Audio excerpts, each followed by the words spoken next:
All right, everyone, welcome back to the Psych and Theo podcast. Sam and Tim here, ready for another great to discuss, Oh, we another got a great we topic. got a good one today. Oh, everyone's gonna love this one. Mm, This one you want to share with your friends, share with your family, share with everyone that you know, because you're gonna encounter maybe some differences on this I aspect would of wager that every single person has felt what we're going to talk about today. every single person is focused. Maybe you've had this conversation. Most likely you've had this conversation, but maybe it hasn't sounded in the way that we're going to discuss today. 'Cause I there's would a say lot. I would say I would go even further and say every single person has asked a question about this in their life, like an Yeah. introspective question. Mhm. Every single person. And if they say no, I haven't, you're You're lying, and I'm going to bring you up on church discipline. right. Oh man. So what is this topic that we're going to be discussing that everyone should know? I wonder if you guys could guess it. Just Well, if they've clicked on the episode, they'll see the title. that's Yeah. true. Yeah. So already So, we already gave you the answer. yeah. Sorry. It was Yeah. just a So, random moment. do we have a soulmate? Yeah. That's probably what Yeah. made you click on this episode, right? Oh yeah, I'm Yeah. sure. I wonder if this is. I wonder if this is our big breakout, dude. It could It be. could be our. Yeah. This could be our shot. This is All right, it. this is our 15 minutes of fame Right. that hopefully lasts longer than 15 Yeah. minutes because this episode is at least an hour. You know, And it's and you came prepared, man. I'm looking forward to I'm it. ready to go off on some things. You Right. So you guys want to know? listen to this Yeah, episode. yeah. So Oh. I want to I want to full disclosure. I want to preface Mm. some things. I am not coming at this from someone who claims to have found the soulmate. You Mm. know, I am a bachelor. I'm not going to go on the show, but Mhm. I am a bachelor. Okay. Sure. Okay. So Please do, Tim. Please no, do. no, no, no, no. So I am not speaking. I won't speak. I want to be careful not to be presumptuous and speak about this from a vantage point that I don't have. Hmm. Okay. And Sam, you have your own experiences. I'm sure you could speak Mhm. to as well on this. So I just want to give our audience Yeah. that take that I'm coming. I am very interested in where this concept comes from and Hmm. what it does to us as human beings, Hmm. whether you're married or single or not. You know, Hmm. I'm very interested in whether there's validity to this concept or not. Yeah. The Um, concept of this soulmate. concept of soulmate, because Hmm. one of my pet peeves, and here we go, I'm already going off. One of my pet peeves is evangelicals, like we're the worst at Hmm. dismissing people in our culture Hmm. who are kind of groping around for meaning in Yeah. life Love and and connection. grabbing on, yeah, love and Yeah. connection, and grabbing onto these kind of concepts and thinking this is what I need.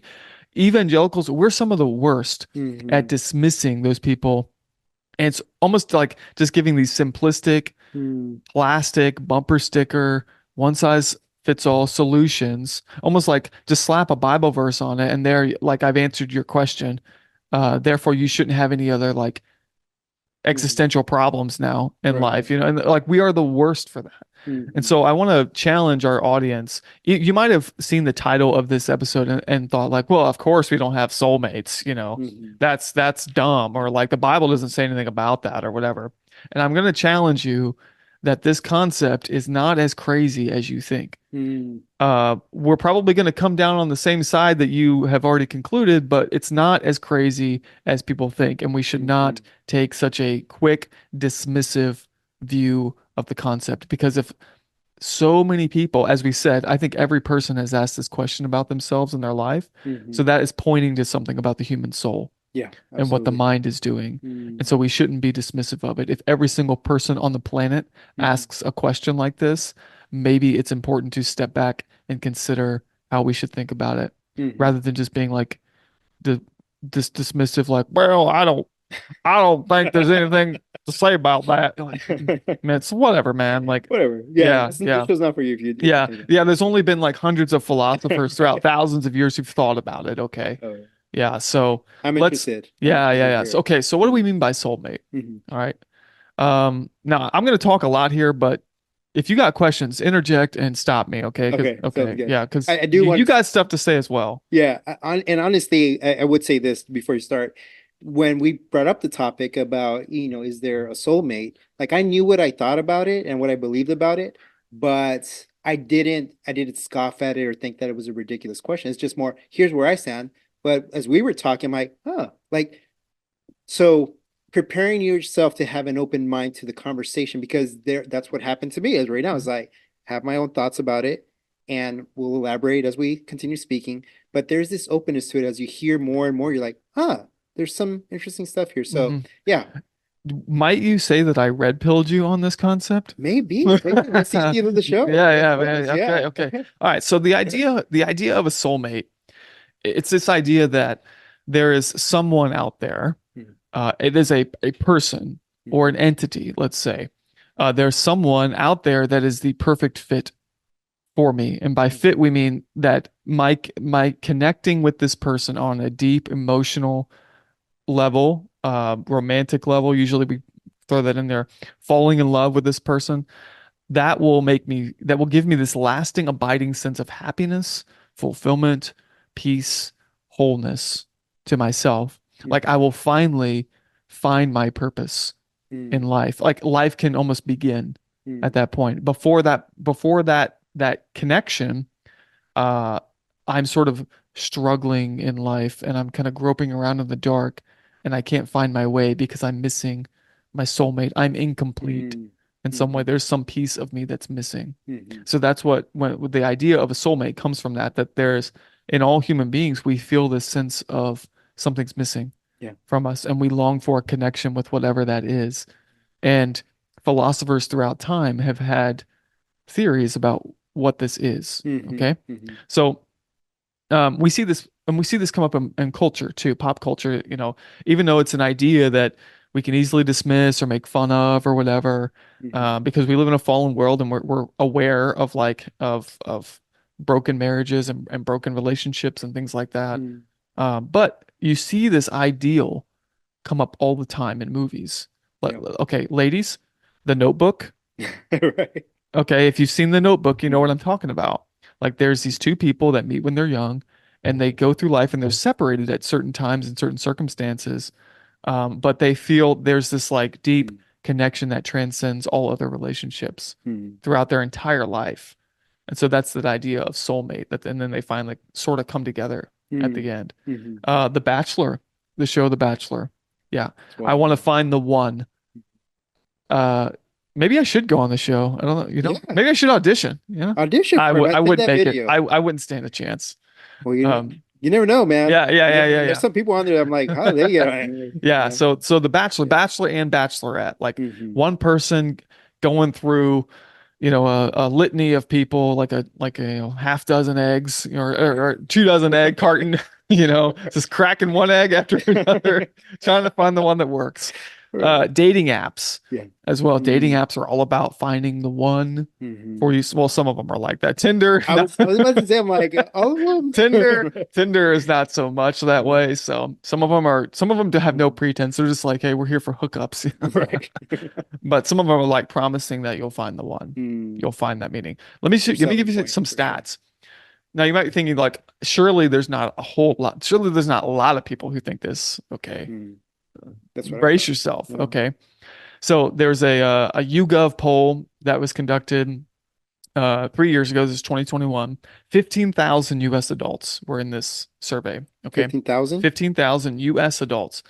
60% of Americans believe in the idea of a soulmate. 6 out of 10. Okay. Mm. About a quarter, about a quarter of them say they don't believe in such a concept. So there's 6% that say they do believe it. 25% say they don't. Mm-hmm. And then 18 are unsure. So Mm. 18 are kind of like in the middle. Okay.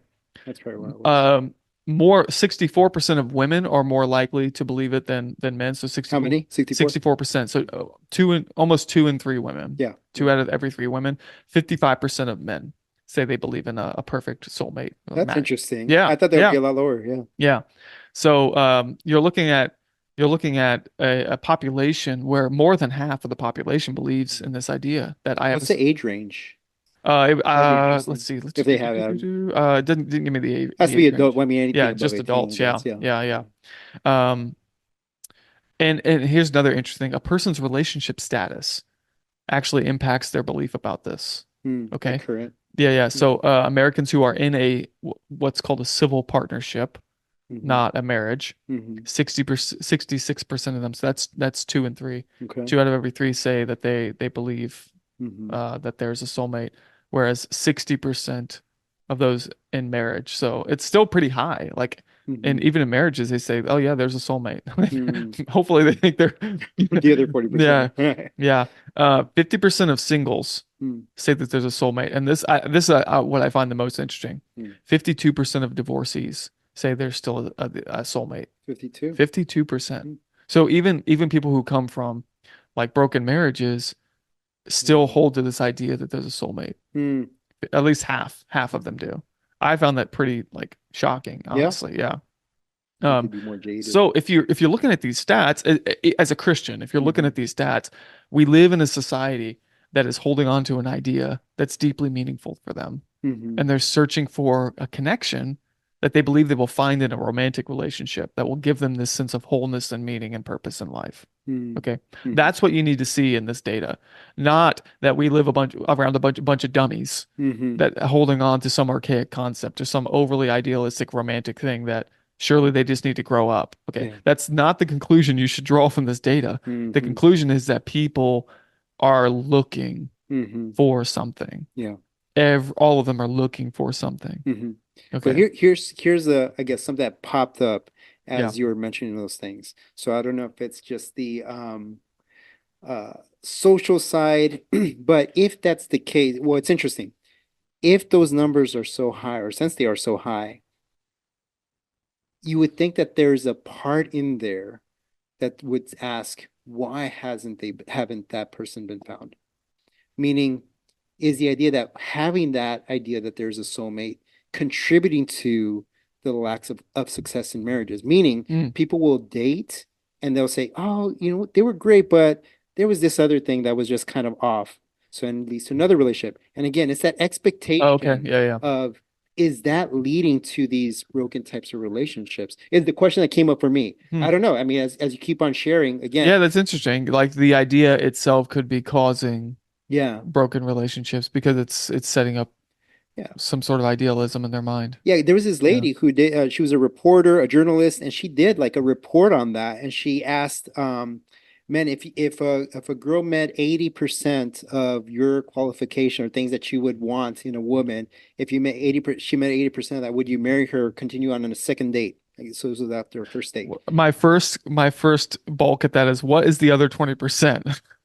The other 20, right, Yeah. right. Yeah. So I don't know what That it's what yeah. exactly. It's Eh, what are those things that are Yeah, what's killers? being So left out? the three characteristics that they gave was she has to be cute enough, good conversationalist, and what was the third one? It's I mean, escaping for me. Christians, we would say like fundamental beliefs, like Yeah, faith. yeah. Yeah, So, yeah. so we would Yeah. say, I mean, and to your point, we talked about this earlier, like Yeah. Christians, I think, often say attraction is not that big of a deal. But it is, I think it is a factor. Everyone considers that as a factor, Yeah, yeah. I right? like what I like what years ago I was listening to a sermon series by Matt Chandler on this. Hmm. And he said physical attraction, it was a sermon series on Song of Solomon actually, and he said Mm. physical attraction is a prerequisite for Mm. for relationships. Like it has to exist. Yeah, yeah. And anyone who claims that it like, oh, I didn't care about that one, like, It's kind or of like saying a you holier shouldn't care than about that thou. because yeah, it's Yeah, like they're just lying to themselves. Like right. some like person who's been married 20 years and they're telling a young person like, that's not that important. Like, oh, really? Is that how you approached relationships when you were Right. younger? Like, is that how Yeah. you chose your wife? Like, you Uh-huh. want to tell her that now? Like, Mm. would you care? Yeah, Got him in trouble. please, like, call her over here and tell her, please. Yeah. So yeah, Mm. and Jordan Peterson also talks about this too. Is like Yeah. you have to be like physical attraction is important. So sometimes evangelicals, sorry, I'm taking your No, airtime. no, no, you're good, man. Evangelicals often contradict themselves too on Hmm. this subject. They'll talk about physical attractiveness not being that important, but then they'll talk about the importance of sex and marriage. Mm. You can't It's have true. one without the other. It's Like true. these two are not, Yeah. you got to be There's a lot to consistent. be said there too. Yeah, Yeah. you got to be consistent. So evangelicals sometimes they tie that we tie ourselves in knots. We Hmm. contradict ourselves because we're afraid of not having the right answer. Hmm. And it's okay to just not know, but Yeah. And the uh, emphasis is highly on, and this is why maybe they downplay the physical attraction part, is because they say with age you yeah, start losing attraction. But you mentioned an example earlier when you're building something together, like you build also attraction along with that. So it's not just the physical attraction, yeah, but then you're also emotionally connected, yeah. spiritually connected, mentally connected. So all of those Oh things man. contribute to attraction piece. Okay, we're slow But cooking it. Yeah, we're gonna yeah, set it up. Okay, okay, but okay, okay. So you were gonna say something, and then I can get into where this idea comes from in history. yeah, I think it was just that. So that question came up for me as to, okay, if there is the belief that there's a soulmate, is that a contributing factor to the number of failed relations? Because you'll have some people who will find their top three things in a person, at least for men, whatever that may be, and they'll be okay with that. This reporter asked women the same thing. Would you be okay with 80%? And they said no. And she said, why? And they said, because I'd be settling. So would Oh you be yeah, settling if you only had that amount? So yeah, for guys, they take a different approach with that. But again, is that idea of having a soulmate contributing to that? We don't know because it's also a high number for men, the 50%. So there's a lot to discuss there. yeah. It's Sam, this interesting. sounds like a great dissertation research project. I'll share with you my dissertation Okay. idea, and Audience, it's you similar need to to go that. out and comment and say, Sam, you need to write your dissertation on this very Mm, idea. I would mhm, love to see like an intake form where you're trying to mhm. decipher, trying to like not trick, but trying to discern if Yeah, someone believes in the idea without having them come out and explicitly say that they believe in it. Like don't give like me more someone ideas, man. I already have so many. because someone could say, "Oh no, I don't believe in the idea," and then you ask them other questions, and you're like, They actually do. you actually Yeah. do believe in this idea." Uh-huh. Yeah. So the self-denial of the Mm. soulmate. Oh, the self-denial of the soulmate. Oh So man, that's a that's your book. no, that's your book, my friend. Okay, so Mm, where does this idea come from? mm, Okay, I, it's not new and it's not crazy. I want people to take that away from this episode. The idea of a soulmate, it's not new mm, and it's not crazy. mhm, Okay, mhm. it doesn't mean it's right, but it's not new and it's not crazy. Yeah. Okay, so we need to empathize and sympathize with people who maybe have this longing in their heart and not sure Mhm. what to do with it. Yeah. All right, so the main roots of this idea stretch all the way back to Greek philosophy. Now, the term soulmate first popped up, the term actual like English soulmate came from a letter written by an English poet named Samuel Taylor Coleridge in like the early Not 18 Samuel Landa. no, yeah, not Sam Landa, another great author. Wrote a lot on the soulmate. Mhm. If I may speak prophetically about it. Anyway, so 1800s is when this idea in English starts cropping up in poetry Mm, and literature. So you can think like if it's coming in poetry, it's going to be connected to romance and mhm, idealism and all these other things. mm, But it goes all the way back to like Greek philosophy. So one of the earliest, so Plato kind of mentions the mm, idea of soulmate, and he's critical of it mhm, for much of the same reasons like a person today might be critical of some of the practical difficulties with it. But mm, there was a playwright who's mentioned, I think he's mentioned in some of Aristotle's writings. mhm, But his name is Aristophanes, and he wrote his idea of the soulmate is probably better. The concept is translated as true friend. I Okay. love that. Yeah. So it's like the true friend. The Greek word is andragothos. So andragothos, like Mm, it's two words there. mhm. Andres is where we get like brother. Okay. Okay. So this concept means basically one soul dwelling in two places or Mm, two bodies. mhm, So in the Greek idea was that, and this goes into Greek mythology a little bit too, so mm, take that as you will. But essentially the Greek idea was that human beings were these whole creatures at one point, and then the gods decided to split them in two. And so the soul got split in two. mm, And in order for human beings to feel that love and wholeness again, like I'm a complete entity, they mhm. had to go find the second half of their soul. So there Wow. was a male and female component to the whole humanness. Mhm, And mhm. so, of course, this isn't like Greek mythology, so Sure. the Greeks kind of debated this, but that was essentially the idea is that Mhm, the soul is somehow split, mhm, and I need to go find the piece of the soul where it is in the world. mm, Um, Now, Judaism also has this concept. It's a mixed bag in Judaism. When I say Judaism, I mean like rabbinic literature, both mhm, from the Second Temple period. This is like the centuries before mhm. Christ, and then especially later centuries in the AD period after Christ. The rabbinic literature, they're kind of all over the map Yeah. on this idea, but essentially the idea is that um, there's a there's an ultimate connection with the creator. So, like the soul, if you think about the word soul, in Hebrew, that comes from the word um, um, nefesh Mm-hmm. in the early in the Genesis creation Mm-hmm. account.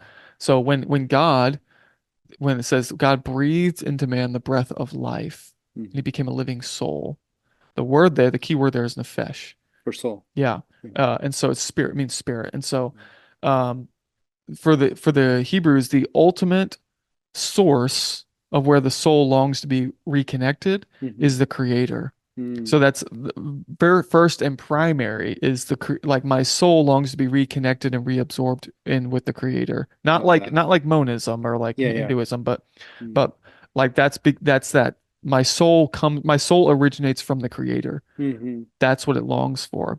However, God looks down and says, it's not good that man be alone. And Mm-hmm. so he makes Eve from Adam. This is the creation account. So if you think about where did the Greeks get this idea of the soul being split? Mm-hmm. Well, think about the Genesis creation account. Eve is made from Adam, and Mm. Adam looks at her and says, bone of my bone and flesh of my flesh. Mm-hmm. Okay. Mm-hmm. So he sees like she's of me and she's part of me, Yeah. and the two become one flesh. Mm-hmm. So this isn't like the Greeks weren't crazy, okay? They were misguided. You know, they were living under false gods, okay? Mm-hmm. But it's not a crazy idea Yeah. that the two become one. Okay, Mm-hmm. that's in the Bible.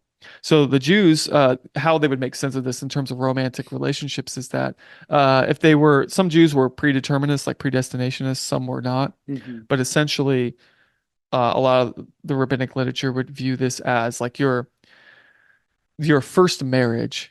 Like the first marriage is sort of what the person is intended to be, the soulmate. Mm-hmm. Like if like the predestinationist kind of rabbis would say, when a man is born, a decree goes out from heaven that the daughter of this other woman or a man is supposed to be his Mm-hmm. wife. Mm-hmm. And then the two of them were supposed to marry and have children and all that stuff. But of course, they know like people get divorced, people don't meet, people die, all kinds of things happen. Yeah.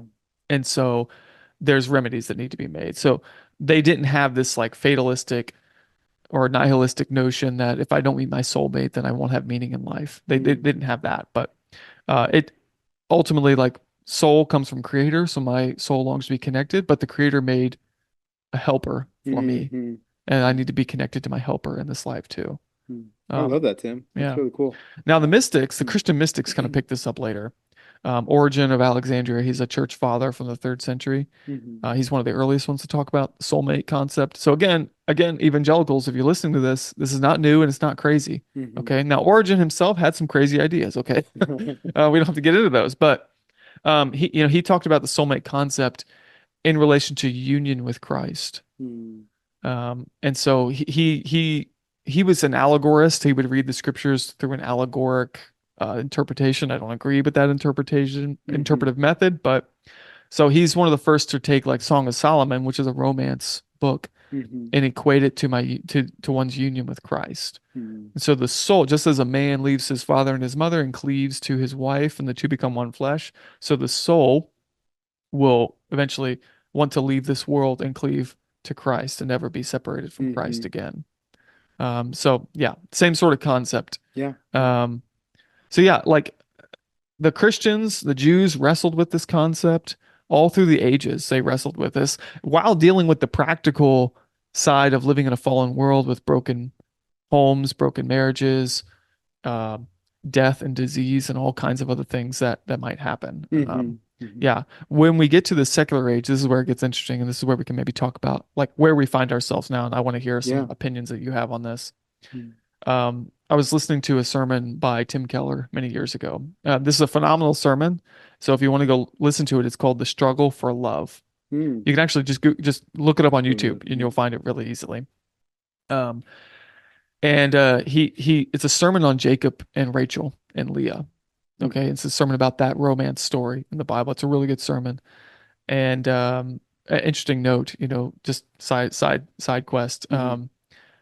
Everyone, people tend to focus on Jacob and Rachel, like that, how Jacob Mm-hmm. falls in love with Rachel right away. And Tim Keller has a lot of he kind of points out like that's actually there's a lot of problems going on there. Hmm. You got to go listen to the sermon to Okay, I'm gonna put okay. it up. Yeah. Yeah. But a lot of people don't realize like and my Old Testament professor Ed Heinzen pointed this out when I was a freshman. He said, you know, Jacob was so devoted to Rachel early on, but over time, Leah is the one who bears him the most children, and in the end, he chooses to be buried next to Leah.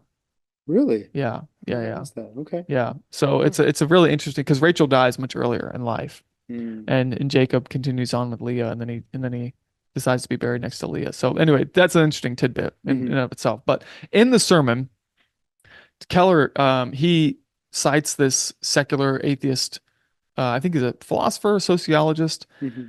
named Ernest Becker, and Becker wrote this book called The Denial of Death, and it's all about secularists trying to grapple with meaning in life and Hmm. finding solutions to this emptiness that they feel.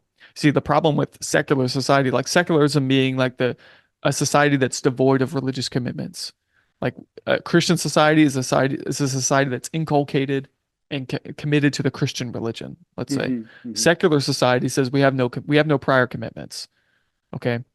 So a secular society where there's no religious commitments, it's secularism itself becomes the religion. Hmm. And when that happens, you society divorces the source of ultimate meaning. Like religion, Hmm. the creator, the belief in God would provide people that sense of ultimate meaning and purpose and trajectory in their life. Hmm. Well, when that goes away, people have to look for it somewhere else. They need to replace that with something else. Hmm. And so Becker talks about this in his book, The Denial of Death. And he goes on to say that we have come to put an outsized emphasis on romance as the key driver in our marital relationships, whereas ancient cultures didn't do that. That Hmm. romance still played a part. It was an important thing, but it wasn't the main driver of like my meaning and Hmm. purpose in life is to find the one true love. But in modern society, because we live in a secular world where we have people are not compelled to have religious commitments, Hmm. now they look for that meaning and purpose in the romantic partner or Yeah. the quest for the romantic partner. So let me read you this For quote the and then feeling and emotion of yeah, it. Yeah. so I'm gonna read you this quote and then I'm gonna kick it to you, okay? Hmm. For just as we get into some practical things, but Becker says this. He says, we still need, that's we, secularists, we still need to feel that our life in the scheme of things, oh, sorry, excuse me, let me back up. We still need to feel that our life matters in the scheme of things. We still want to merge ourselves with some higher, self absorbing meaning in trust and gratitude. But if we no longer have God, how are we to do this? One of the first ways that occurred to the modern person was the romantic solution. The self glorification that we need in our inmost being, we now look for in the lover partner. What is it that we want when we elevate the lover partner to this position? We want to be rid of our faults. We want to be rid of our feeling of nothingness. We want to be justified. We want to know that our existence hasn't been in vain. We want redemption, nothing less. Hmm. So Becker concludes that the modern quest of the secular person to find the soulmate is actually an inner quest for redemption. Hmm. Hmm. I And love that's that. where we find ourselves. And the problem, I think, is now because people are searching and groping for that soulmate, Hmm. there's all kinds of people and groups that are willing to offer them a solution to that problem. Hmm. And that means cults like New Age cults, or and or modern like kind of secular cults like Twin Flames. That's one that's come up in recent years. Netflix Hmm. just did a documentary on them where the soulmate is That's called interesting. the Twin Flame is the new title of soulmate Hmm. that people are using. Hmm. But yeah, so there's lots of groups that they are exploiting. They know like charlatans and cult leaders know that people are yearning for Yeah. this, and Okay. they will offer a solution to them. So again, Hmm. evangelicals, don't be dismissive of people who are looking for this because if you Hmm. dismiss them, they just might run to the arms of someone who gives them a false hope and a Hmm. false answer. So Hmm. that's why we shouldn't be dismissive of people who are looking for this meaning in their life in that way. Yeah. Okay, Mm, so mm. all right, so I talked a lot. I know you did. That's the problem where we find ourselves is a lot of people believe in the soulmate. It's not a new idea. It's not crazy. It has a Hmm. long history. It's connected to our sense of purpose and meaning in life. Hmm. We live in a secular society that has divorced religion from life. And so people are looking to fill that hole with something else, and that looks to be the romantic partner. Yeah. So what does that do for relationships? What impact does it have on relationships? Maybe people in a relationship, but then younger people who are looking Yeah. for their partner. Yeah. Uh, I remember many years ago, I had a professor who said that he enjoyed listening to secular love songs. And you think of secular love songs today, and you say, "Well, why? Like, what's the big deal with listening to those types of songs?" And he says it speaks to both the yearning of one's heart and also the pain of one's heart.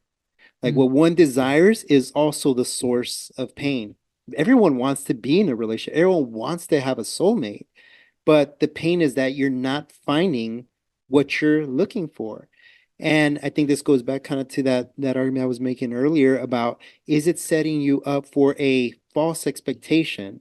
And I guess it comes down to how you define soulmate. You've given a lot of great historical background to what it means and how it has this really significant connection to our relationship with God and our relationship with each other, because God created um, us for Him and also for each other in marriage and that connection and also in community, right? But when you sit down and think about, I think maybe the misunderstanding has been how people define the one or the soulmate. And the way that I've seen it play out in culture is it's this person who perfectly matches you. So what does that mean from a practical standpoint? Oh, we have to be complementary in regards to our personalities. If I'm an extrovert, they need to be an introvert so we can complement that way. Or if I'm an INTJ, they need to be an ENTF or ENTP or something like that. So we're trying to find all these ways that to us demonstrate a oneness, a soulmate, a the one, right? So I think it's going to come down to how do you define finding the one or what a soulmate is. And I think maybe you'll get to the illustration a little bit later, but this idea of I think what I was looking at in scripture is this aspect of commitment. You'll appreciate this as I share. There's one philosopher, psychologist that created what's called the Sternberg's theory of love, three components of love. And he talks about these are the main components: intimacy, which is often the feelings of closeness, connectedness, and bondedness. The second one is passion, which involves feelings and desires that lead to physical attraction, romance, sexual consummation. And then decision and commitment, which involves feelings that lead a person to remain with someone and move toward shared goals. And I think so. What he says is if you have these three, you have love. You have what's called the full love. And then he breaks it down a little bit more and he starts talking about, well, what if you only have two of the three, right? Is that enough? So if you have intimacy and commitment, you have what he would say is companionate love. You have a companion for life, someone who's committed to you, who you have this deep emotional connection to, and you guys are also committed to each other. Like you know that you're never going to leave each other.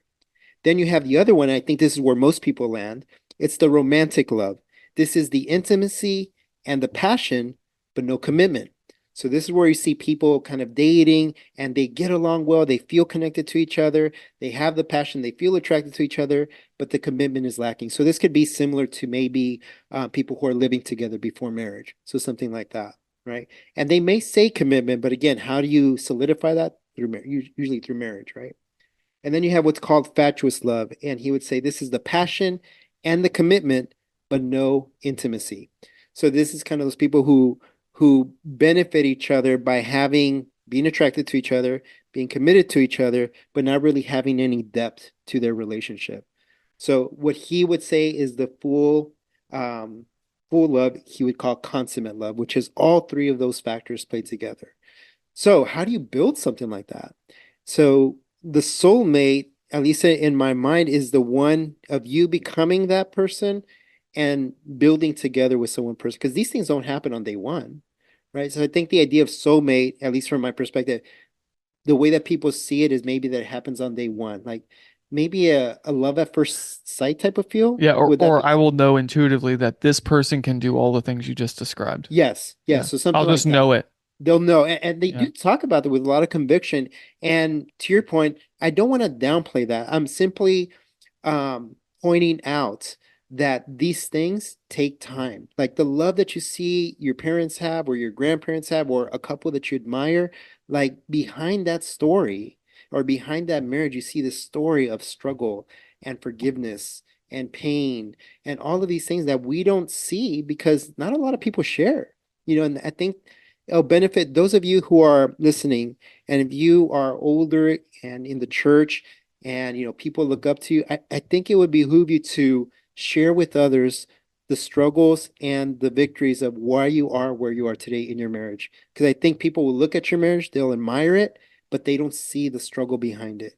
And in order for them to know what it actually looks like to build that, they need to see part of the struggle. Because people would think that if there's a problem that goes wrong, then maybe this is not my soulmate anymore, right? They could go into the relationship believing this is my soulmate, but if something goes wrong where they go through a really tough patch, this person is no longer my soulmate. Maybe I messed up. Then there's a shame component that kind of comes up. Yeah, because if we're running with the idea of soulmate, Hmm. when problems arise, then I lose that sense of wholeness, Hmm. of fulfillment, Hmm. of meaning and purpose, of like almost like ultimate destiny Hmm. kind of thing, like Hmm. culmination. Yep. Yeah. Yeah.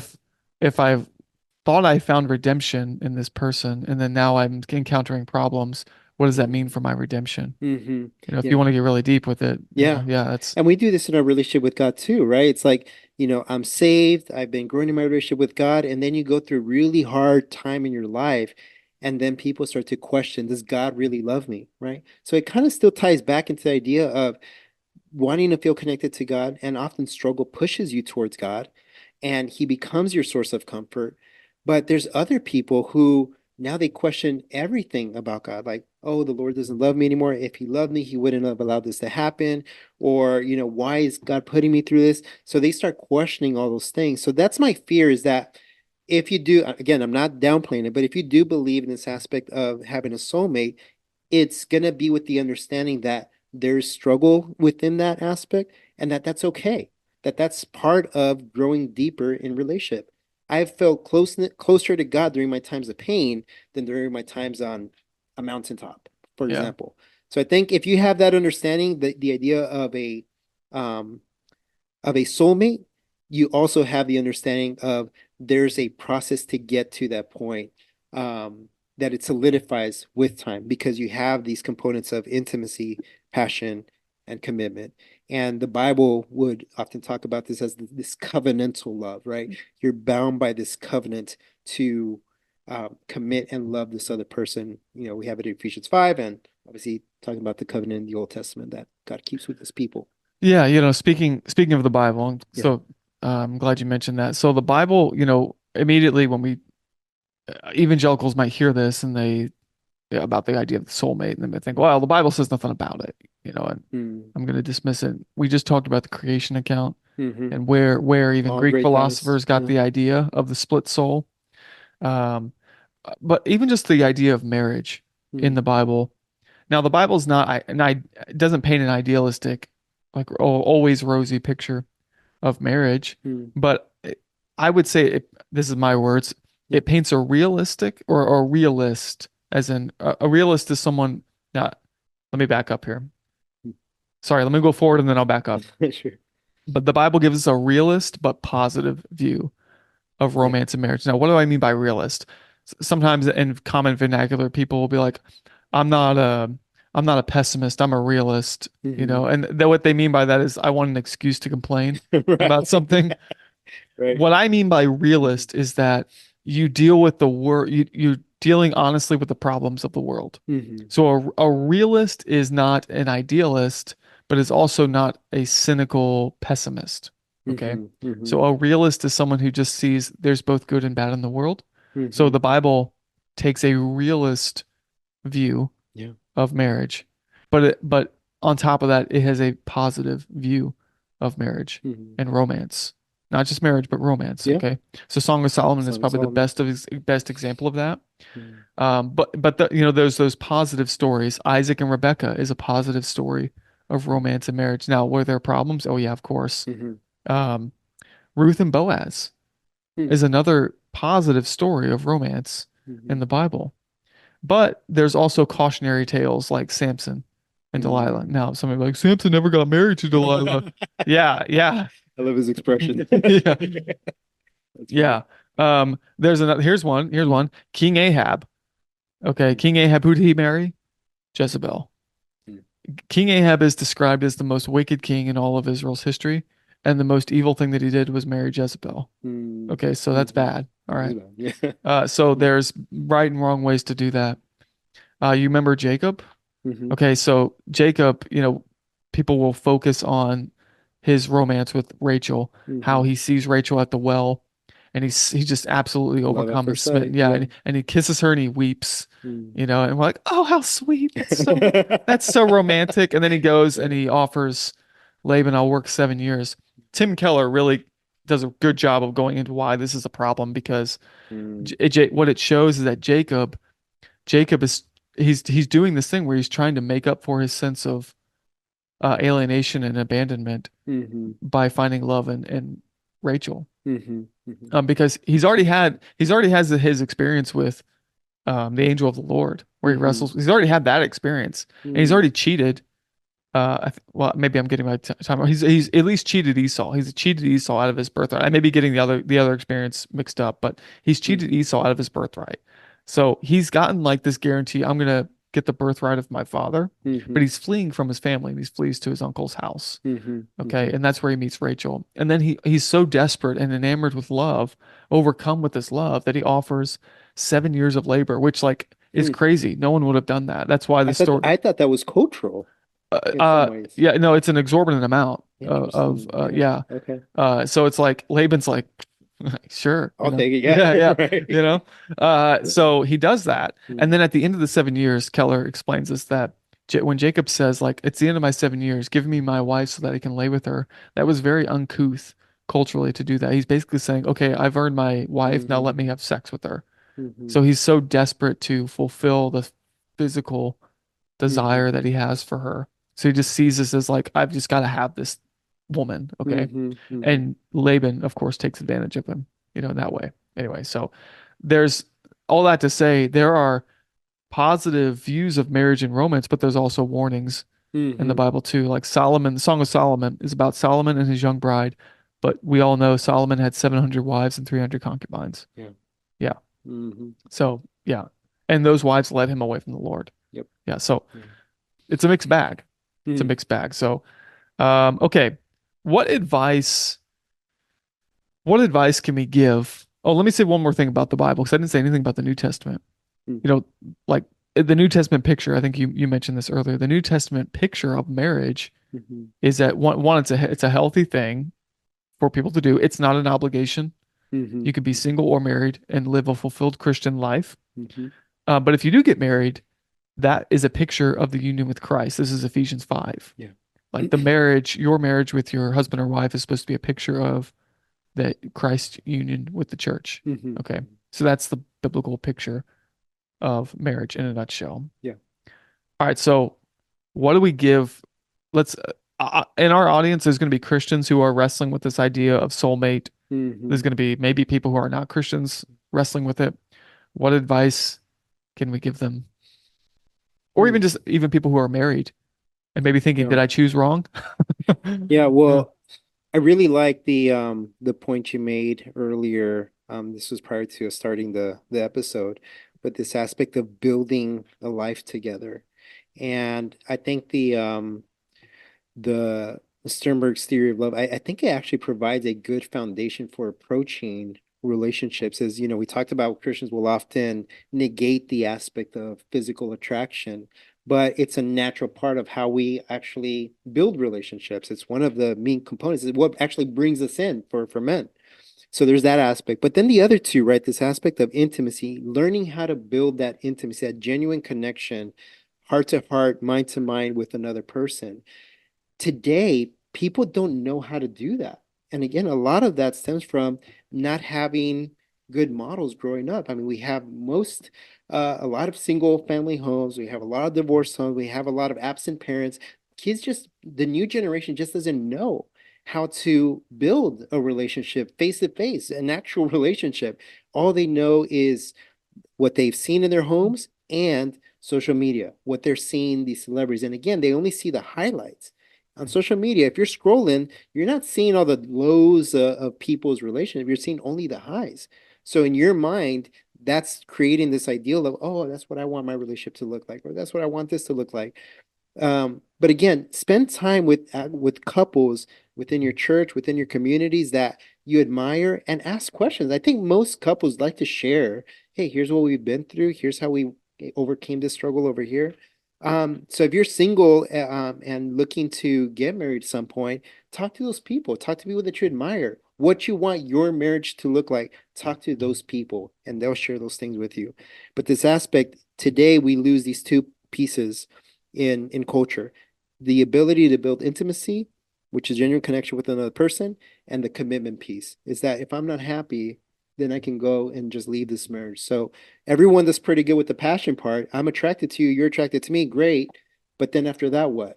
Build up the intimacy, build up the commitment, and needing it to get back to those roots. And I think there's a lot of support in scripture that provides that, right? We talk about the covenantal commitment of marriage, and then also we have guidance in reflecting the relationship of Christ and the church through marriage too. Yeah, if I could maybe sum up that what you said there, Mm.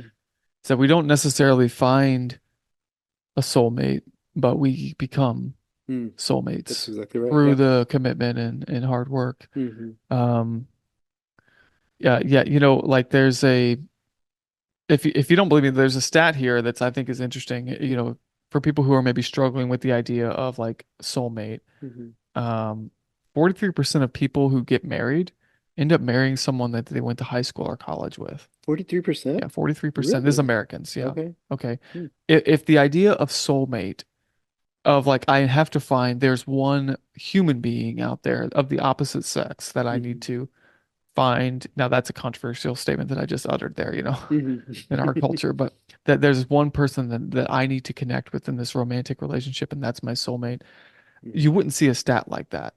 hmm You wouldn't see like if like 40 the distribution of soulmates is so closely like in so close in physical proximity hmm to each other that wouldn't make sense, Yeah. you know. Hmm. So the idea that we can become soulmates with another person through those stages Yeah. and moving through the thresholds and trials of relationships, I think makes a lot more sense. I Hmm. would say this as a as a single person, I'll give some self-disclosure here. Hmm. Again, like I want to I entered this episode not wanting to be presumptuous and give advice of from a vantage point that I didn't have, like being married or have kids or anything like that. But as a single person, there are times, especially as I've gotten older, there's been these pockets of discouragement that I've gone through where I start to ask questions like, did I because I want to be married, it's like Yeah. did I miss her? Mm. Like did I miss that up? Did I overlook her? Did I miss my opportunity? I haven't found her yet. Hmm. That's that idea coming out. Mm. Subconsciously and then verbally, Yeah. sometimes. And I think for singles who struggle with that, the idea that we can actually build soulmates, like Hmm. you can actually find that connection, not with anyone. Yeah. And this is again, evangelicals who are looking at this Hmm. from the advantage point of being married, Hmm. don't just say, well, just get married. That's not how That's not relationships gonna work. work, Yeah. okay? It's not that you can just connect with anyone, but Hmm. there is a maybe a range of Hmm. people who could become that quote unquote soulmate, Yeah. if you build a relationship together. And I think there's some freedom and encouragement for singles who are kind of wandering in the dark, so to speak, on Hmm. this issue. Is like, I can't find the person. Maybe I missed her. Maybe I missed him. Maybe I broke up with them and I'm regretting it now or whatever. I've made huge mistakes in my life that can't be redeemed. I think Mm. the idea that I can build a relationship with another person and be like that meets some qualification, some basic Sure. qualifications, that Sure. we've talked about.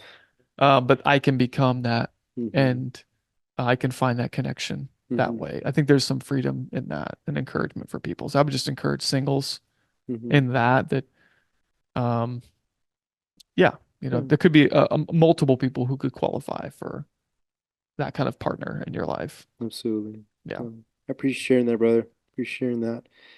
Um, it's a good topic. Yeah. Good discussion.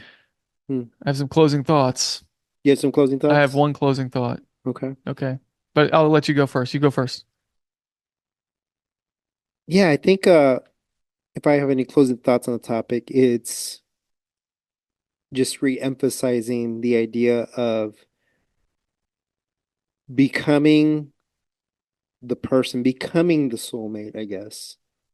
And and then finding someone who is also doing that in their own journey. I don't know what that looks like though, because I'm still processing just the idea of what a soulmate actually is, because I guess I'm coming at it from the perspective of maybe even from a place of hurt, but I don't know. I don't know. I'm still processing the whole Mm. idea of it.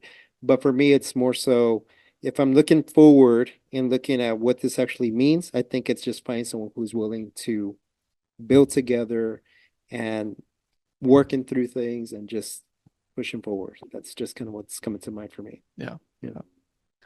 I would close with this that there's deep wisdom Mm, in Western tradition, at least, on this thought of a mm, soulmate. mm-hmm, Now again, we've unpacked it and mm-hmm, critiqued it, but there's still wisdom mm-hmm, in the idea. So again, it's not new, it's not crazy. Because the idea itself speaks to this permanent and abiding sense of joy, wholeness, and redemption that we all long mm-hmm. for Yeah. and that we all seek. Mm-hmm, Um, I didn't mention anything about Eastern philosophy as I was going through this mm-hmm, topic because Eastern philosophy, that's Confucianism, Buddhism, some Japanese philosophy. mm. Yeah, these Eastern philosophy largely denies the existence of this kind of connection or love They do? because Mm. well, especially with like Buddhism, Yeah. um, you the purpose of life is to like detach yourself from Mm. these affections and these desires because that's where Yeah. suffering comes from is That's a good attachment. point. Yeah. Okay. Yeah. Mm. And so the more you attach yourself to things that like these loves, the more suffering you actually have in life. And so Mm-hmm. you ultimately have to come to a place where you recognize that your own non-existence is Mm-hmm. is what is reality. Yeah. And so that's when Yeah. you can be subsumed back into the nothingness. That's Yeah. interesting. Yeah. And Yeah. so Nothing's so nothing. Huh. yeah, so that it actually like these desires that you have would say, well, Mm. you actually have to see them as nothing. Yeah. They're not real. Mm-hmm. And Mm-hmm. the Christian worldview would say that's not true. Mm-hmm. Okay. Mm-hmm. That there is these deep desires within us, including the desire for a soulmate, even if it could be misplaced or misidentified or ill-defined, Mm-hmm. does point to something. Yeah. And C.S. Lewis had a lot to say on this. He had this famous argument called the argument from desire. Mm-hmm. It was actually an apologetic argument for the existence of God. And it goes something like this. I'll abbreviate it, but basically, C.S. Lewis, when he's writing, he says, I have an appetite that can be satisfied. All of my appetites can be satisfied by something. I have an Mm-hmm. appetite for food. There's food in this world. I have thirst. I can have my thirst quenched by something in this world, water or whatever. Mm-hmm. I have an appetite for sex that could be satisfied in this world. All these appetites Mm-hmm. that I have, there's something in this world that can satisfy that appetite or desire, let's say. Mm-hmm. He says, but there's something much deeper in the human soul. There's some desire that we all know can't be fulfilled in this life. There's nothing in this life that can fulfill that desire. But why would I have that desire if nothing in this life can fulfill it? Where would that desire come from? Mm-hmm. You can see where he's Yeah. going with Yeah. this. Yeah. So he says, if all of my desires Mm-hmm. or appetites have some sort of way to be fulfilled, then it stands to reason Mm-hmm. that this other desire in me, this deeper one that longs for transcendent connection, is something that points beyond this world. Mm-hmm. Mm-hmm. And I have to look outside of this world and outside of physical existence to find what could fulfill that desire. Mm-hmm.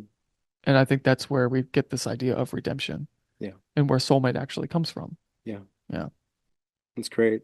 I love that, Tim. Hey, I'll close with this because now it came to mind because you mentioned Eastern tradition and so on.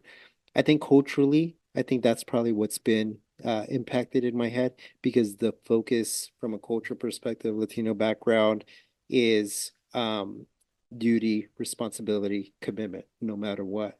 And to the detriment of some relationships within the Latino community, but I think that's kind of the idea of do these three things, that's your responsibility. And the feelings are kind of taken out of it. Hmm. So maybe it's been that aspect of what does it make me feel to think about this romantic piece part of it?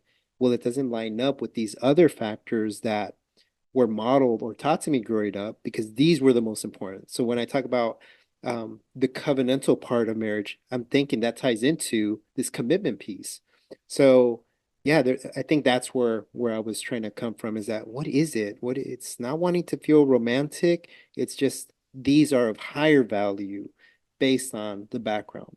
The Eastern one is tricky because it's kind of detach yourself completely from those emotions. Hmm. So I guess that's what clicked in my head. Oh, that makes sense. That's how I grew up. Okay. I need to modify What's that a that? little Yeah, bit. and we could probably do some episodes on like cultural differences with Yeah. like like happiness, Hmm. the place of feelings and happiness I love that. in Yeah. different cultures. That'd be good.